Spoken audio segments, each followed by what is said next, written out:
Welcome to another episode of Systematic Geekology.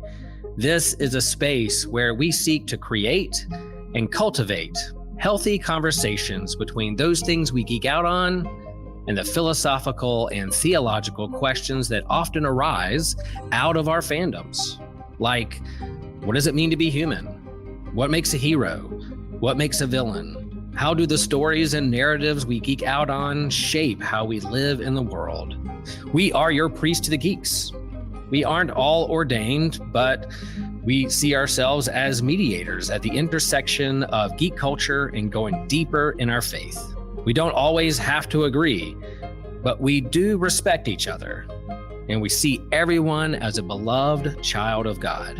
Everyone geeks out on something, so come geek out with us and enjoy the show.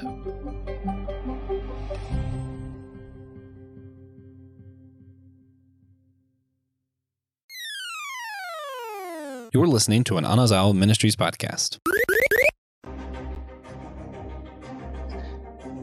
How has the Penguin been so far? Did we enjoy the return of Goku and the gang in Dragonball Daima? Are we excited for the upcoming Star Wars releases? Was Echoes of Wisdom a worthy entry into the Zelda series? Guys, we're going to be asking these questions and a lot more on today's episode of Systematic Geekology. We are the Priests of the Geeks. I'm your host, Christian Ashley, joined by two scholarly young men. John Erdely. How's it going, John? It is going well, sir. How are you? I'm doing well. Thank you for showing respect to your elder. Which, by the way, if you're on YouTube, yes, tomorrow is my birthday, so I will be officially 34 and officially that much closer to the grave. Matthew Winter is also with us today. How's it going, Matthew? Good. Yeah. Good day so far. Glad to hear it. All right, guys. This is our What's New episode. It's time for our lightning round. Who would like to go first? Or I can. Since I already got my image up, I'll go first. Ultraman Arc is near about the halfway point of the series right now. If we go on our typical Ultraman schedule of about 24 to 25-ish episodes. And I gotta be honest, I wasn't feeling it until this most recent episode where we finally understood why Arc came to Earth. And I am loving the reveal. Guys, anything else for our lightning round? No, we're pretty much going to cover it. Okay. John, nothing for you? Nothing small? I can't think of anything. Okay. Well, then, as usual, I will hog the conversation. And Agatha, all along, I've also been watching that. My, what's what I'm looking here? My feelings on the show have improved drastically. The first couple of episodes, I wasn't feeling it. This last couple, the reveal, we finally figured out who the boy was. I mean, it was kind of obvious, but that was enjoyable. Seeing them on the Witch's Road has been a lot of fun. The dynamics between the characters is fun. She's still not Agatha to me. It's a completely different character, so I just kind of have to divorce myself from that. But yeah, say much better than how it started. Then next up, Tower of God Season 2 has been out. I'm still behind on the webcomic and manhwa, but the anime, yeah, it's not the best animated in the world, but it's still a lot of good fun. So that is it for our lightning round. How about we get into the conversations proper by starting off with the Penguin, and I think I'm the only one who's watching this currently. Is that correct? I've seen the memes. Does that count? That's it? Just the memes? You're engaging with the culture, yes. Matthew, how about you? I have not seen it. Okay, that's fair. So essentially, this is a spinoff of the Batman film that Robert Pattinson being our Batman in this universe. Colin Farrell is the Penguin. We saw him in the movie. Now this is kind of showing how he got to the position that he was, how he's maneuvered between the Falcone and Maroni families of Gotham, and how he is complete and utter scum. And I am enjoying it because they're not trying to pretend that he's really a good person at heart. No, he's evil. He's the Penguin, and he's going to step over anyone who gets in his way. So in light of all this, what's our history with Batman and his rogues gallery? Yeah, not everyone at once. I haven't seen all things Batman, but I am watching through right now the 90s animated Batman, the best Batman. Ah, yes, of course. So And just absolutely loving that. Every time I watch it, it takes me back to where I was when I saw it the first time. Oh As a yeah. kid in our old house, sitting by grandma's fireplace. We had a slate with a brick wall. Like I remember it so vividly, and like it is one of the few shows that can do that for me. So, love Batman. Love what you're saying that they're just letting Penguin just be the disgusting bad guy that he is, because there is so much, you know oh, well, he's a bad guy for the right reasons, or he's not really that bad, and all that stuff right now. And just to have a bad guy that is a bad guy is a good change. Yeah. We'll get to that in a second. John, how about you? What's your history with Batman and his rogues gallery? You mean like the history of like the media that we've seen, like from the animated shows to In general. the Justice League, like the animated Justice League, and then there was Batman Beyond. Oh yeah, I remember Batman Beyond. that was a lot of fun. I remember Batman Forever, Batman Returns. I remember the Penguin. Was it Danny DeVito, if I remember correctly? And Arnold Schwarzenegger as Mr. Freeze and Jim Carrey as the Riddler and some other things.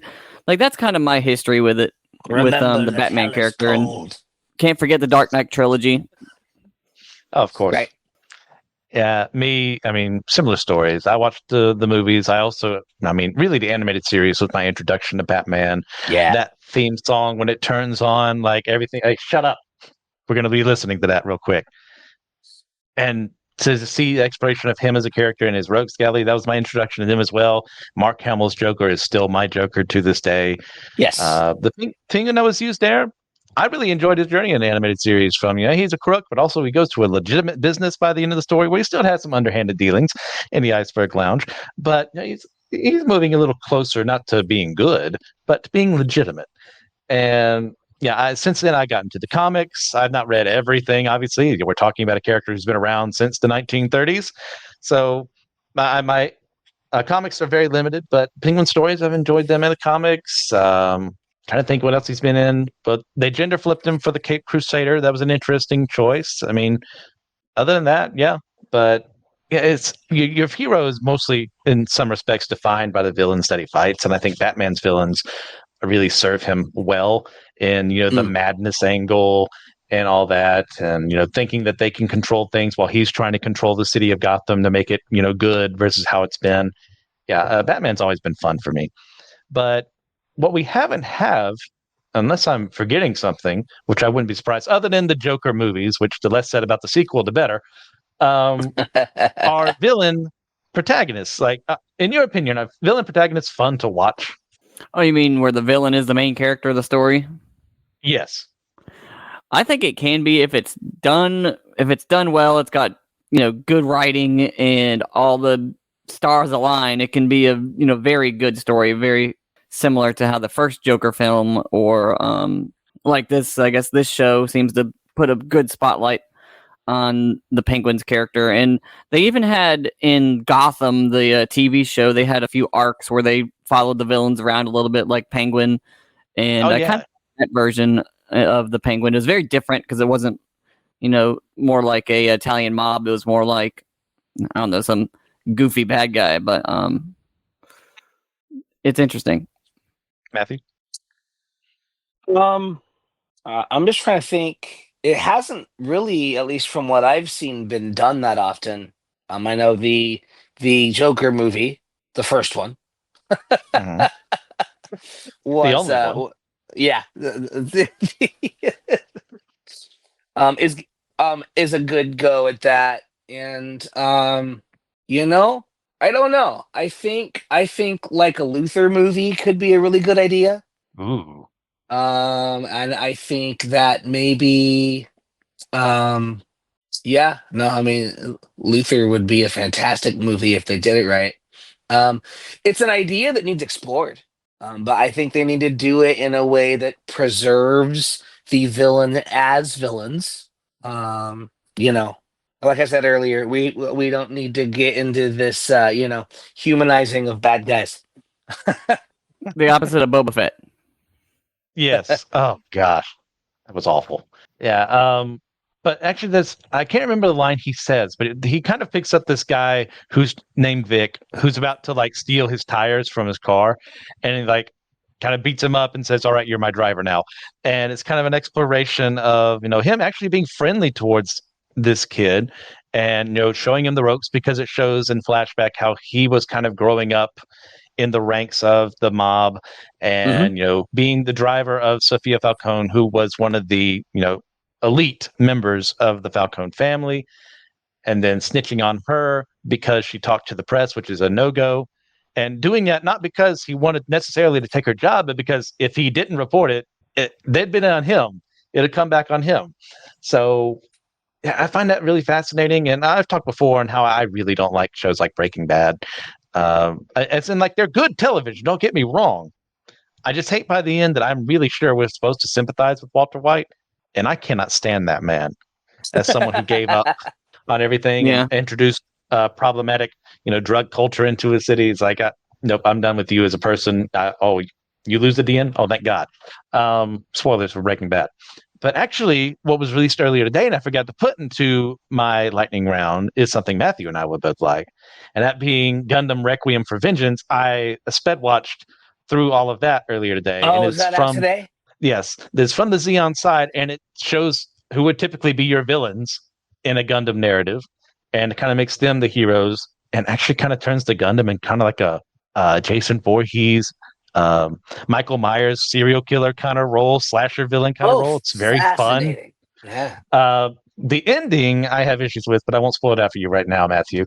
And that they go a little too far in making them try to seem heroic, and when you actually listen to what they're saying, you go, "That is the dumbest thing I've ever heard in my life." But it's fun to see that perspective flip at times, because yes, I'm tired of the 1 year war. We'd be there over and over again. How many times? But this was done well enough. Africa now, which we haven't seen before, I guess, whatever. But yeah, it did win me over by the end, other than the very last bits of the show. But that's its own topic. Okay. So, but villain protagonists in that way, yeah, that's fun. And in fact, there's do even that. Yeah, you can go ahead. do that with Gundam though, anyway, because that's always kind of been like, who are the real bad guys? You know. So, easier road for them to have a Xeon focused show without really ruining anything. Yeah, because Gundam really plays with that black and gray morality. There's very few times unless you're at the end of Seed, when there's a white morality, and we're really supposed to be on those guys' side. It's like, the Federation has its flaws, Xeon has its flaws, and every other Gundam series, a good Gundam series, will have something to that effect. But for Batman, I do remember there was a comic actually called Joker, where I think, if I remember correctly, Batman doesn't show up until like the very end, and it's like showing the Joker going through his life, and then finally has a confrontation with Batman. Who's just like yelling at him, like, "Why do you wear that mask? Why do you do all these things?" And Batman has like 3 lines, and he says, "To mock you," and that's all he ever says. And it just shows Joker's like further descent into madness as a result of that, and it's done really well. So, like, yeah, it's not showing the Joker's actually just a really poor person who's hurt, and he's part of the system. We're in a society. We live in a society. It's like, no. He's made his choices. He's an evil guy, and that's what I think the Penguin does really well too. Good. Now, obviously, you guys haven't watched the show, so I will try and summarize for a little bit the most recent episode, where we are from the POV of Sophia Falcone, who has been, I can't remember her actress's name, she has done a stellar job, who we discover was falsely imprisoned in Arkham Asylum for being insane. Her dad essentially framed her for the murders he committed, and including the murder of her own mother. I don't think she got committed for that one, but it's kind of like setting up a precedent. That's why she did these things, because her mother's death was made to look like a suicide, but her father was actually the one who did it. And she found that out, and that's why she was talking to that reporter, who also dies. And so she is framed for those murders, sent to Arkham Asylum, and as a result, she is perfectly sane at the start.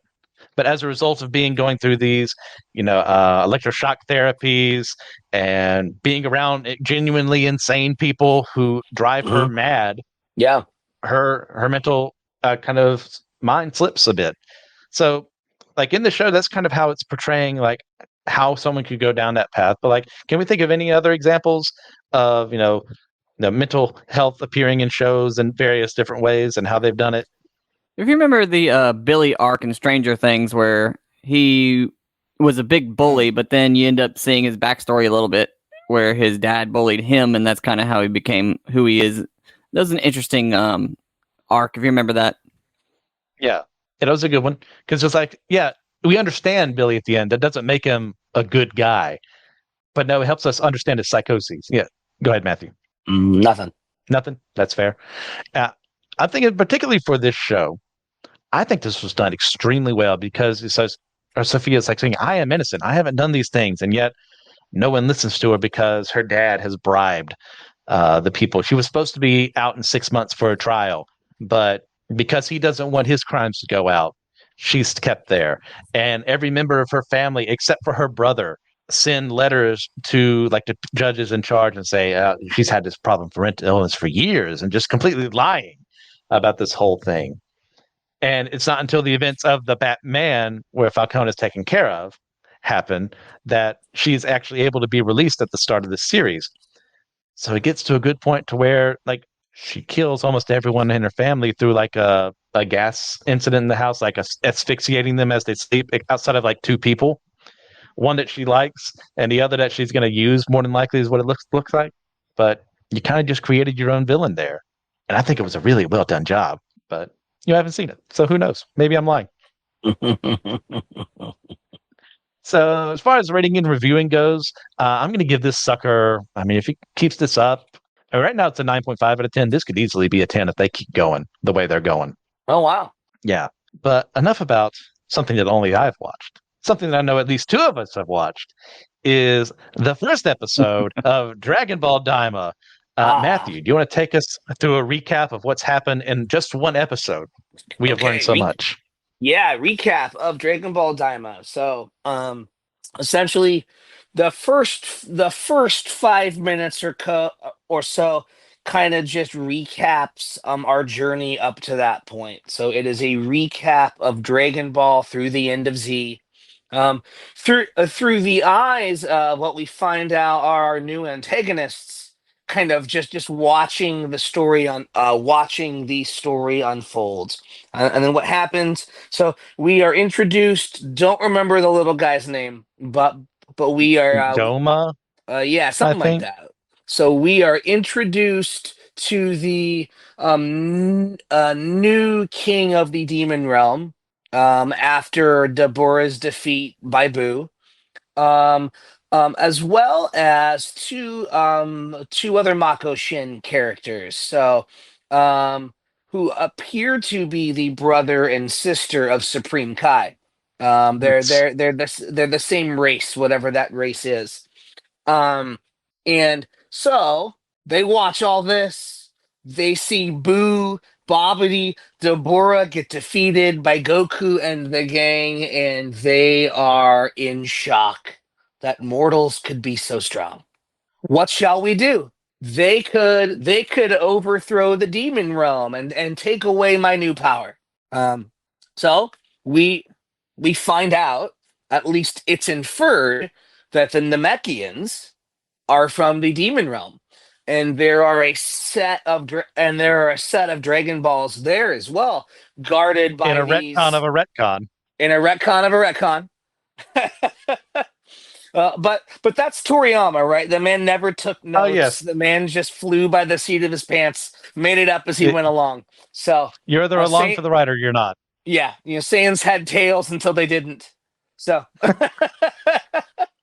but yeah.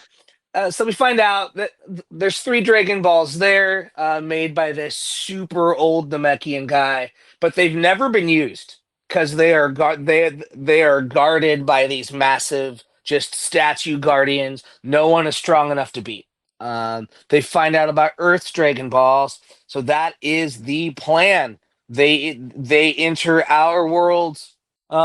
The old ancient Namekian guy is able to summon the Dragon Balls, reactivate them, because they were turned to stone. They'd just been used. So this guy's got some crazy powers.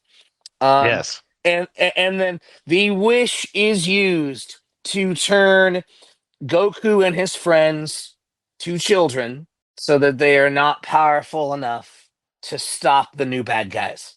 Yes. Are we getting canon GT? Who knows? I was going to ask you, do you think that this is an attempt to do GT, but actually good?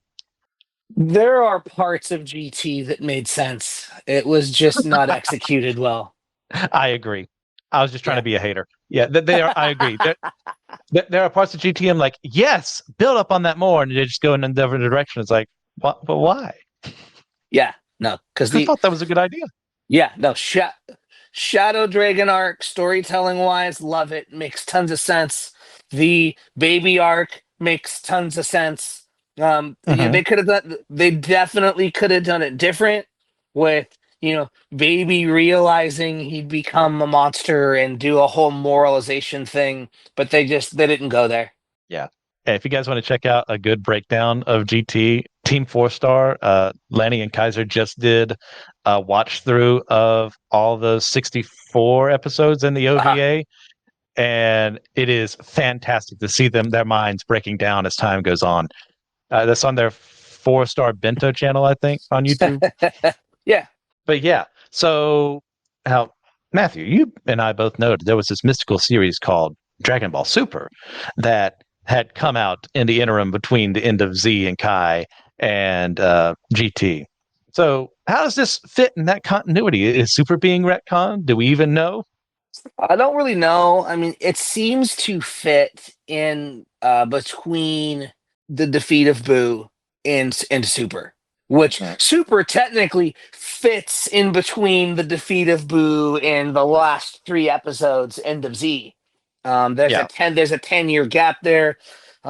Super takes place, whether it's the manga or the movie or the anime, either 6 months, 3 years, or 5 years into that 10-year gap, depending on your source material. So, but either way, so there's time in between for this stuff to happen. So what that means, we will not see god forms.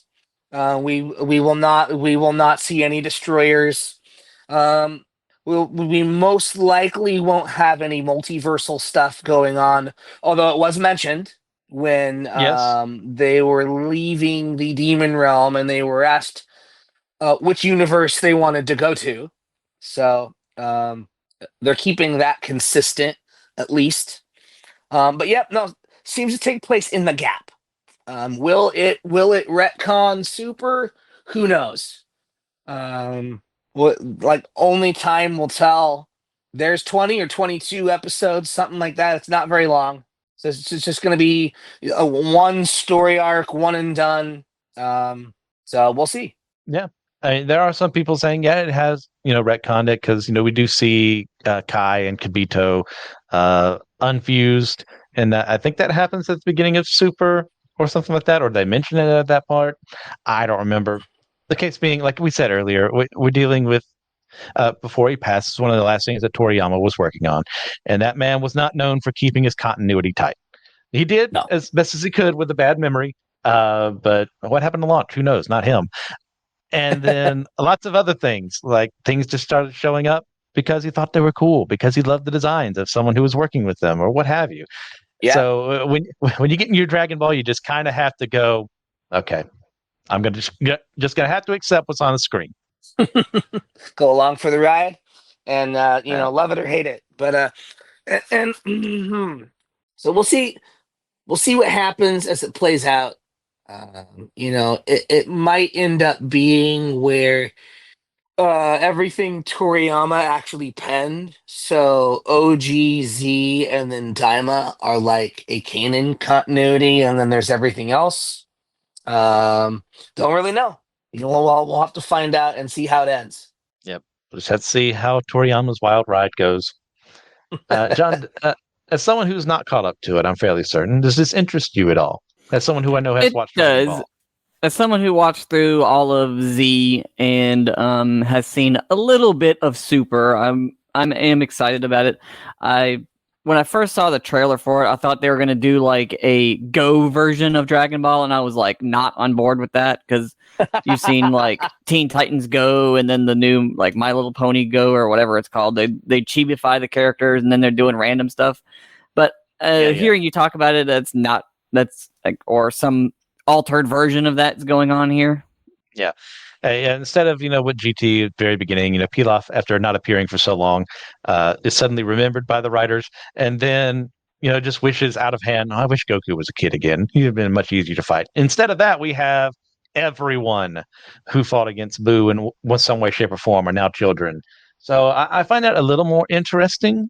I also have to say I don't like it. It's a weird feeling of I'm going to have to see what they're going to do with it before I actually say this is a terrible idea.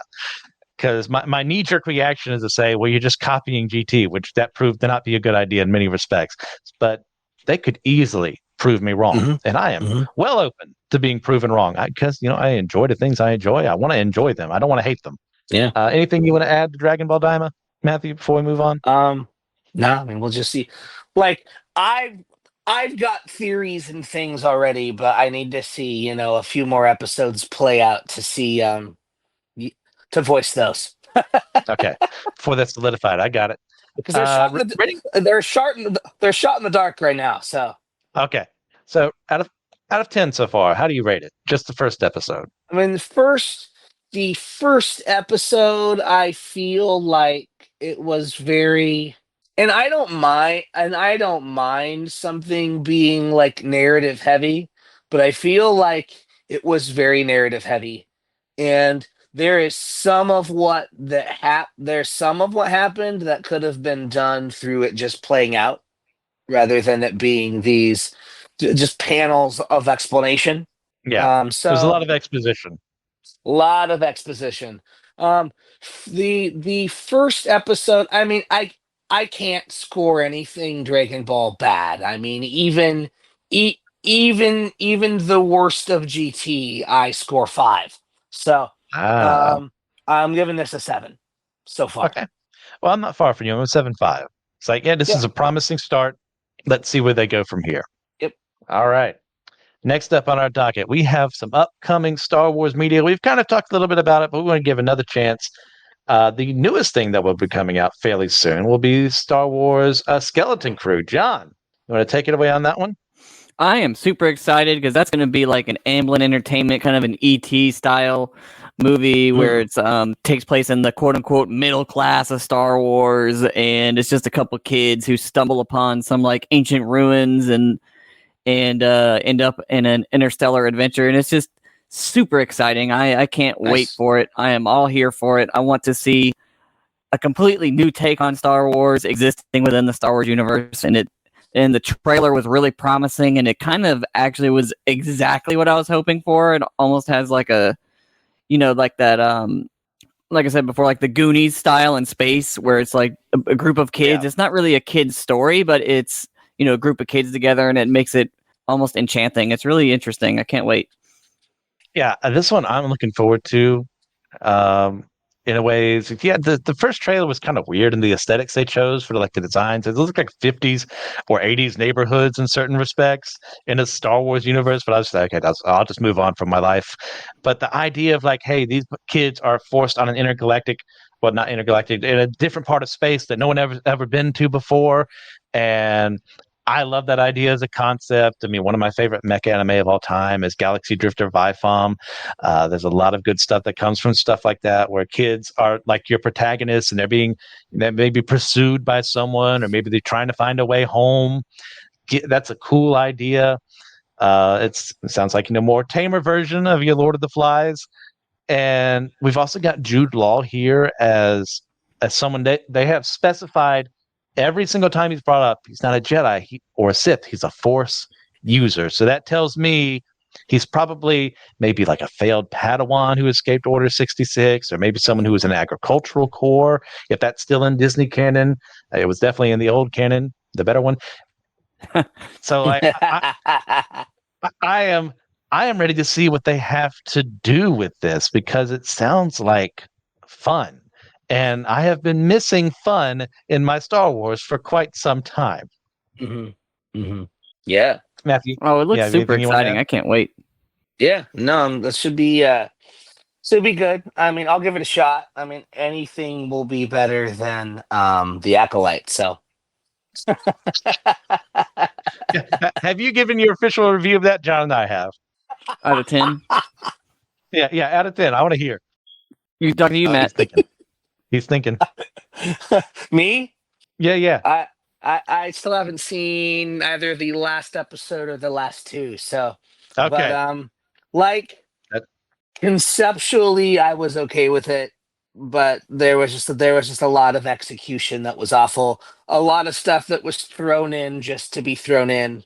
You know, lesbian space witches and whatnot. Yes. But The power of many.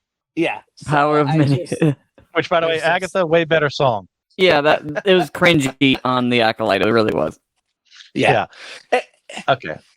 I'm like, I didn't even care about that aspect of it. It's just it completely changed what the Force is. That's where I was like, okay, like Star Wars is a thing, and this isn't that. So it was probably a 5 because I was into a couple characters. Okay. Well, let us know how it goes when you finish it, whenever you decide to. Or you don't have to. You don't have to watch things you don't like. I probably Unless won't. you're me. I'm a glutton for punishment.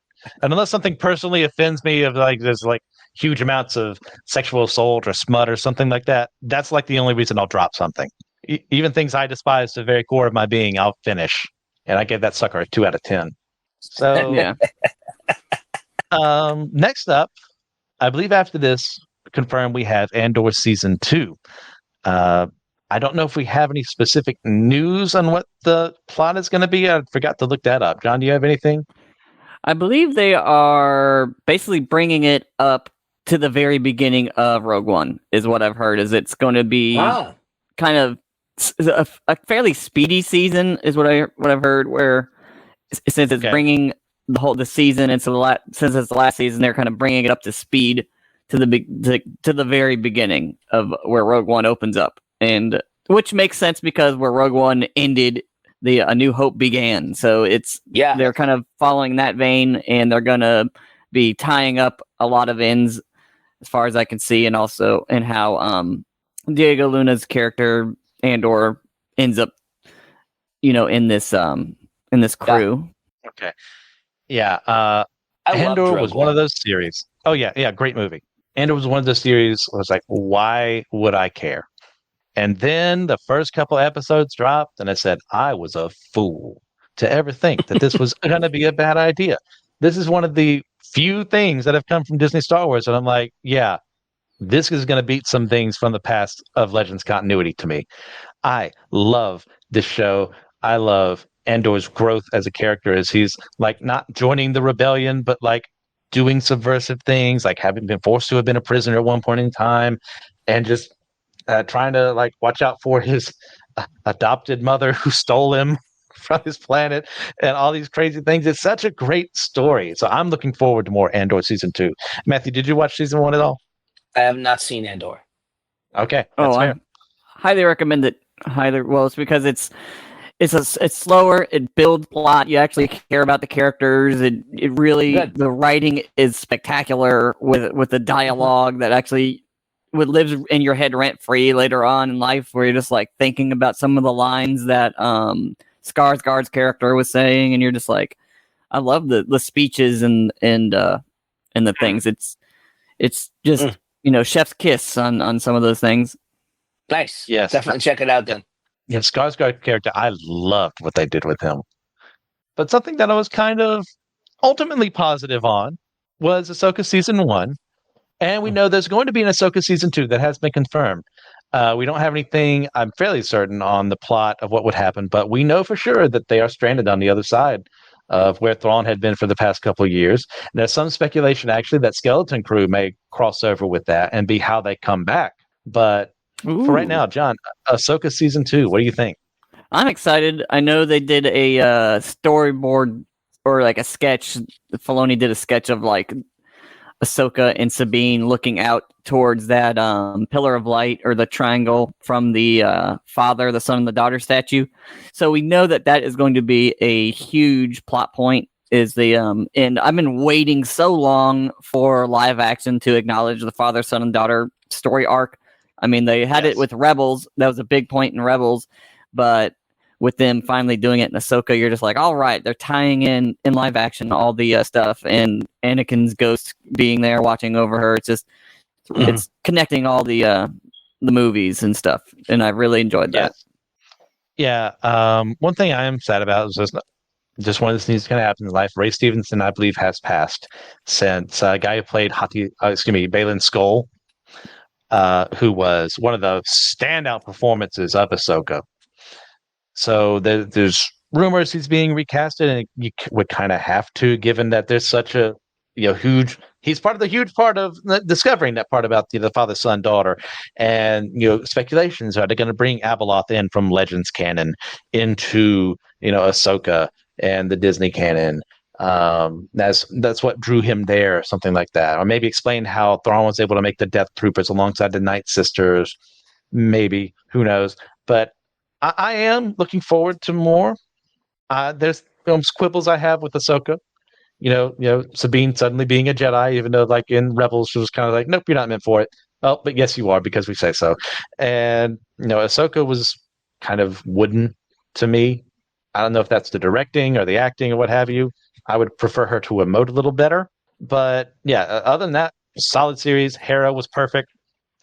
Like it's like she had jumped right from the cartoon into reality. Chopper, of course, our favorite little war criminal, is there doing his job. Like I am looking forward to season 2. If they use Skeleton Crew to bridge the gap, that makes perfect sense to me.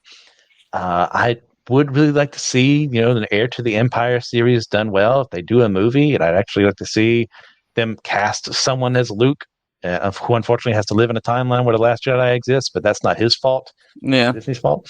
But yeah, Matthew, any thoughts on Ahsoka? I haven't seen it. I've been very bad at watching any of the Star Wars material. That is A-okay. Yeah, fair enough.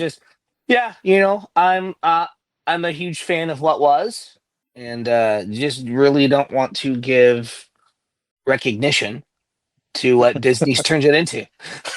You know what? That is totally fair. There's only so much time in the world. Not everyone can be like me. No wife, no kids, only seminary work. Which I can do as I watch stuff. So yeah, I get it. And sometimes watches stuff in class, but don't worry about that. And yeah, admission of guilt. All right, last one. Oh, actually, for the TV side of things, John has one other thing he wants to add. The Mandalorian and Grogu, which is still going to be a movie. I don't know. Do we actually have a plot synopsis of that bad boy? There was a leaked trailer online that showed a couple of like various things.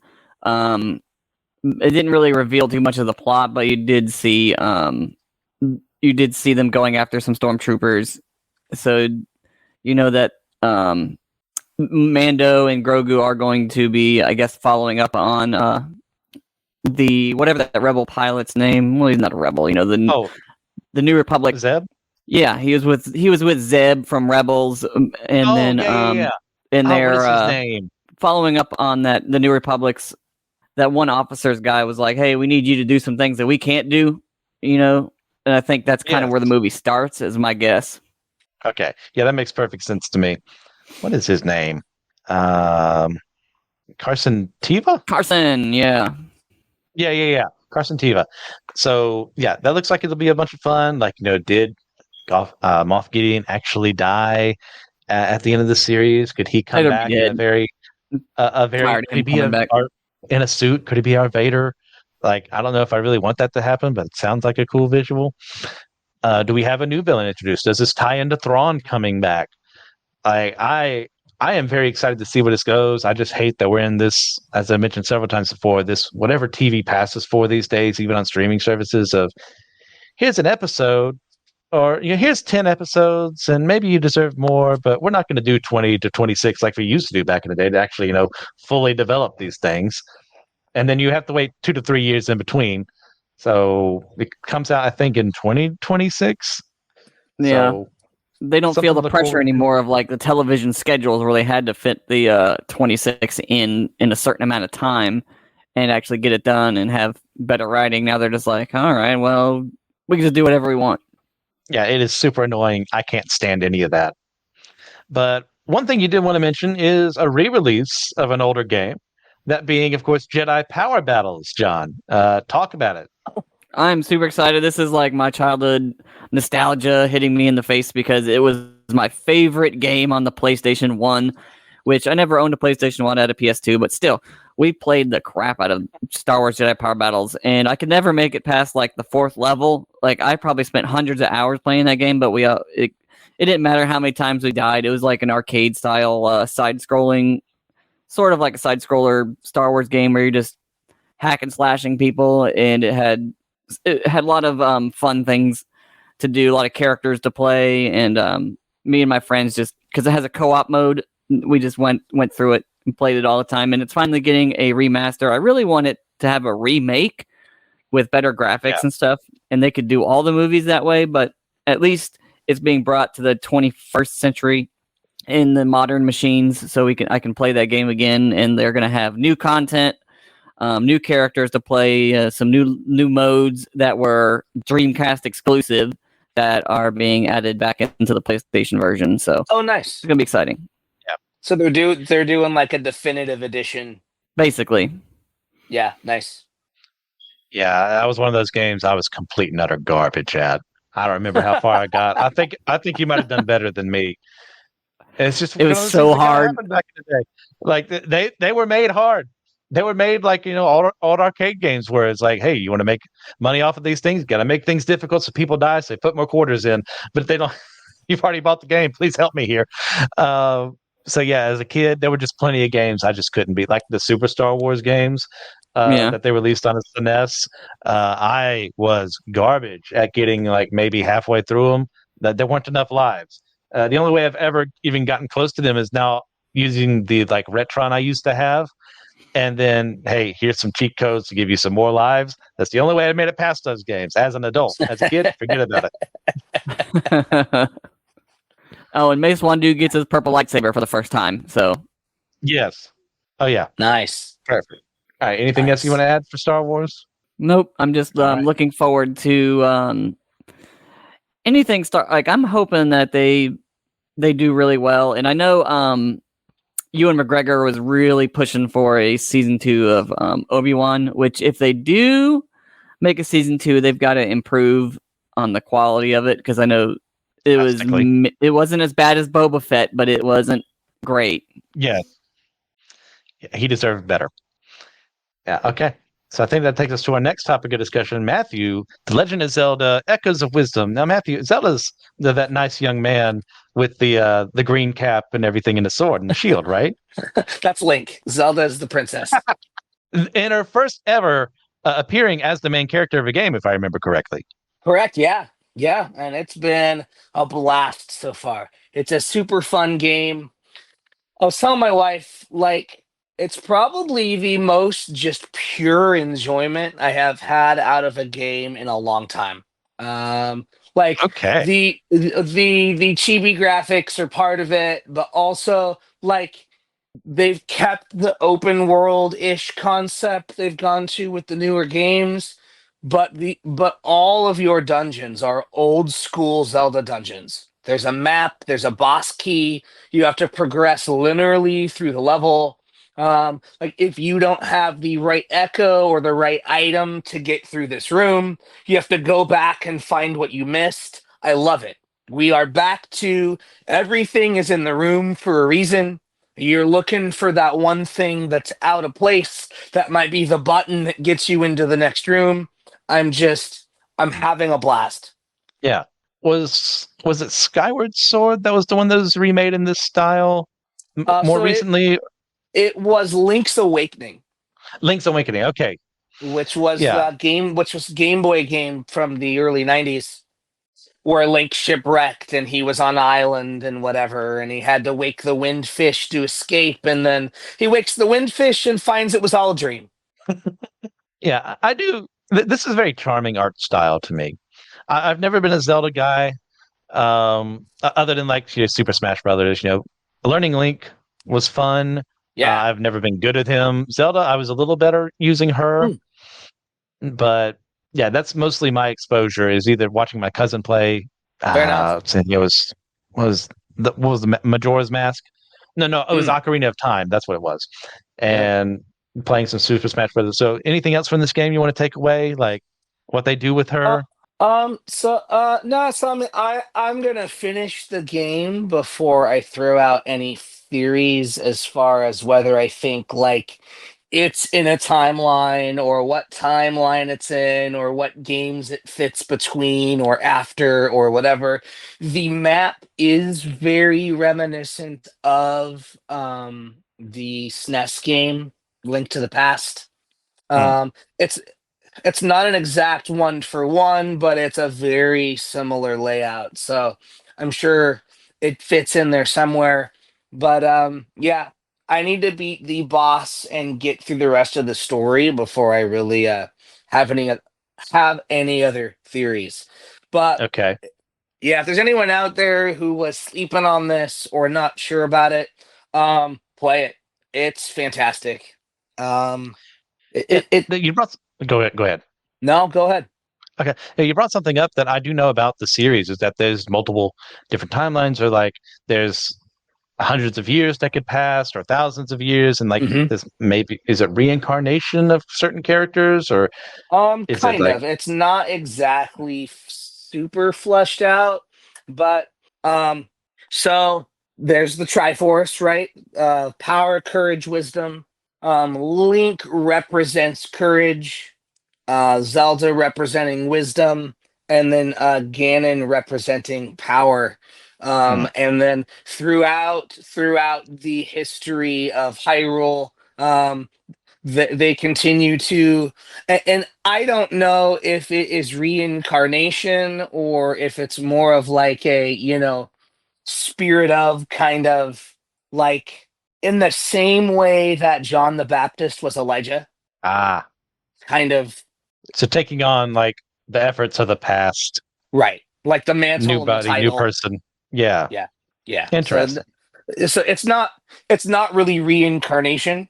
They're not like each link isn't supposed to be the same link like reincarnated. They're each their own person, but then they Hmm, they embody the mantle of the hero. Same with fascinating. Zelda. Yeah. So the only one that is consistently the same person is Ganon. And then Shout out even that, to my number two main on Super Smash Brothers. and then even then, it's kind of like that depends what timeline you're in. Yes. Yeah. Okay. Well, Yep. how would you rate what you played so far? How would you rate this a game? Like so far, probably a 9 out of 10. Okay. Um, but there's a few game mechanics that bug me, little bugs, things like that, that keep it from being a 10 out of 10. But that's always part of the charm with Nintendo too, is doing what they can with a really 10-year-old hardware, Mm. because the Switch is just a slightly upgraded Wii U, so the hardware is not very powerful, and there are Oh, it's not. limitations in that. So they do what they can with what they've got, but there's always weird little bugs. And Yeah. yep, so uh, it's a nine, Okay. 9 out of 10. Perfect. Yep. All right. Well, as we head up into the wrap up, guys, which of these topics discussed today would be your top recommendation? I'm kind of interested in the penguin, the way that y'all were talking about how the villain protagonist and really dives into the meat and potatoes of who the penguin is in a mafia sort of way. It sounds interesting. Okay. Matthew? I think I definitely am gonna watch Andor. It sounds like that is a good choice, especially season two, if it's leading up to Rogue One, which is one of my favorite movies. Period. Mm-hmm. So that the tie-in there is enough for me to buy in to watch an Andor.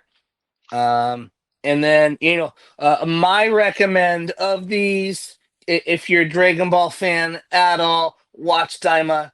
It's a conversation I've been having with some guys at work. There's a bunch of the guys at my work that just aren't gonna watch it, and I'm like, come on, guys. It's always a shame. You're super excited about something, the people around you is like, nah. They're knuckleheads. They just want more super. I do too, but I'm liking what they're doing so far. Yep. My recommend for the things we discussed today, like I'm never going to play the game, but it sounds like it's going to be fun. Like Echoes of Wisdom, like from what you were describing, sounds very charming. Sounds very fun. I mean, I'd love to see what they do with Zelda. Like, on it sounds like she's more on her own. Like it's not Link's Mhm. not a factor at all, but it sounds like she's the one taking care of things. Yeah, no, it's totally like basically inverted. Like she's saved at the beginning by Link, but then Link disappears. And Okay. so you are actually Link, so you're actually Zelda trying to find Link instead of Link trying to find Zelda. So All right, a it nice is reversal. a nice reversal in a good way, not in like a just we're gonna gender swap this because we can Oh kind of yeah, dumb way. It's very good. yeah. It actually serves the plot that it's a reversal. Mhm. It's not just like, hey guys, she's a woman and she can do what a man can.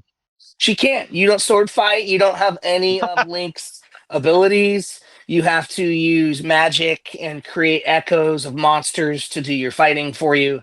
It's a very interesting game. Okay. All right. Well, thank you all for listening. We appreciate everything you guys do. I want to shout out some sponsors of the show. Thank you, Ethan Overcash, Austin Nance, Amber Riley, and Jonathan Augustine. You guys are the best. But remember, we're all the chosen people, a geekdom of priests. Be sure to check out other Anazal Ministry Podcast AMP Network shows. You can see the whole network in a single feed if you're on Spotify, or you could go to Apple Podcasts and find the Anazal Ministries Network podcast, the AMP Network. Yeah, there's just a network on Apple. You can follow the whole thing. You'll get shows like The Homily, where Pastor Will goes through his homily messages. It's literally just Pastor Will's sermons, guys. It's great. You also get access to the Whole Church podcast, where TJ and myself interview leaders from across different denominations and backgrounds to work towards a more full church unity. You can see My Seminary Life, where Brandon Knight discusses his experiences at seminary and then discusses seminary topics, so anyone can have access to knowledge available to seminary students. You also can see Let Nothing Move You over there, where Christian Ashley goes through the Bible in a Bible study type fashion and explains the whole biblical narrative. I also have a show on there, The Dummy for Theology, where we discuss various theological topics in an attempt to show every side of the discussions, leaving you with more questions than answers. There's also The Bible After Hours, where the foul-mouthed preacher goes through the Bible from a more progressive view to challenge the status quo of the modern church. Finally, you can hear The Clydes, where Taylor and Elizabeth Clyde go through weekly discussions in a devotional conversational style method to help us all get closer to one another and to God.